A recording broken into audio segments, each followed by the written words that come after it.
Welcome to the Baseface Network.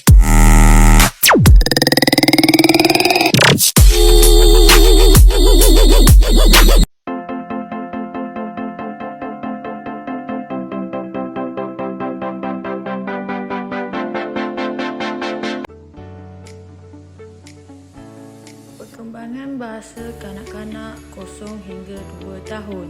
Apakah itu perkembangan bahasa kanak-kanak? Perkembangan bahasa kanak-kanak bermula sejak dari bayi. Pada peringkat bayi, kanak-kanak tidak dapat berkomunikasi dengan jelas. Namun, isyarat nangis boleh menyatakan yang dia sedang lapar, lamping basah, tidak selesa dan sebagainya. Bagaimanakah kanak-kanak mempelajari bahasa? Yang pertama adalah kemahiran mendengar. Mendengar merupakan titik permulaan pembelajaran bahasa bagi kanak-kanak dan kemahiran utama yang perlu dikuasai oleh kanak-kanak sebelum mereka mengeluarkan bunyi awal. Yang kedua ialah memahami maklumat. Kanak-kanak mula mengaitkan objek dan perkataan ketika berumur 1 tahun. Mereka akan mengenali objek yang selalu dilihat dan akan lebih memahami lebih banyak objek ketika berumur 2 tahun. Dan yang ketiga ialah kemahiran bertutur. Semasa bertutur, seseorang akan menggerakkan alat pertuturan untuk menghasilkan bunyi yang bermakna. Namun, proses bertutur tidak hanya terhad kepada penghasilan bunyi sahaja, tetapi juga melibatkan penggunaan nada dan intonasi yang bersesuaian. Faktor-faktor yang mempengaruhi pembelajaran bahasa. Faktor yang pertama ialah faktor kognitif. Ia merujuk kepada kebolehan kanak-kanak untuk berfikir. Sekiranya kanak-kanak mempunyai kebolehan kognitif yang rendah, proses penerimaan dan pembelajaran akan menjadi lebih perlahan berbanding dengan kanak-kanak yang sebaya dengannya. Faktor yang kedua ialah faktor fizikal. Beberapa organ badan dapat membantu dalam menghasilkan bunyi pertuturan seperti telinga, petis suara, lidah, mulut, gigi dan delangit dapat membantu dalam penghasilan bunyi bahasa yang normal. Sekiranya kanak-kanak mempunyai ketidaknormalan pada organ pertuturan, kejelasan bunyi pertuturan akan terjejas. Dan faktor yang ketiga ialah faktor persekitaran. Merujuk kepada individu yang berada di sekeliling kanak-kanak, termasuklah keluarga, penjaga, guru serta rakan-rakan. Kepentingan individu ini adalah untuk memberikan rangsangan bahasa pada kanak-kanak. Mereka merupakan sumber rujukan awal pembelajaran bahasa kanak-kanak.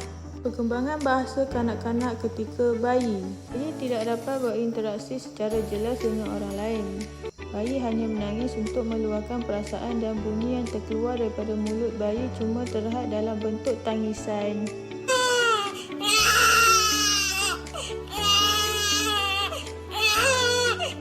Perkembangan bahasa ketika usia 1 hingga 3 bulan. Hingga umur 1,5 bulan sehingga 3,5 bulan, bayi akan mengeluarkan satu bunyi kukur.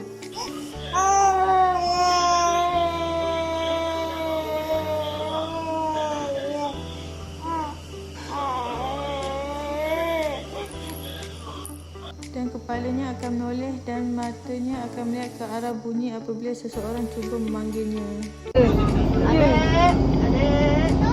Perkembangan bahasa ketika usia 6 bulan. Umur 6 bulan, bayi kurang berkukur tetapi mula menyebut perkataan yang bunyinya membawa maksud tertentu seperti mama, baba, dada.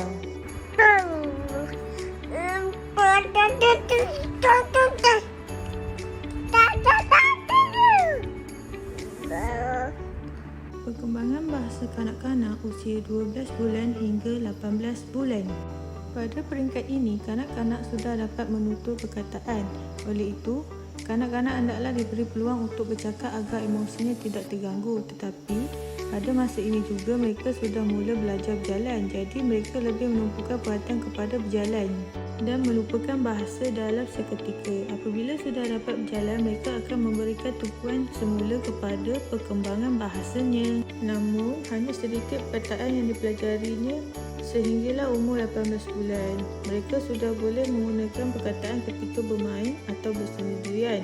Jadi pada waktu ini mereka sudah boleh melakukan arahan yang mudah. Aktiviti perkembangan bahasa kanak-kanak.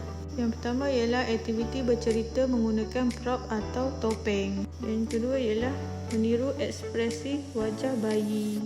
Aktiviti yang ketiga ialah set memasak. Permainan ini amat sesuai untuk pretend play buat anak kecil. Adalah amat digalakkan ibu bapa turut terlibat sama semasa bermain untuk menggalakkan komunikasi dua hala.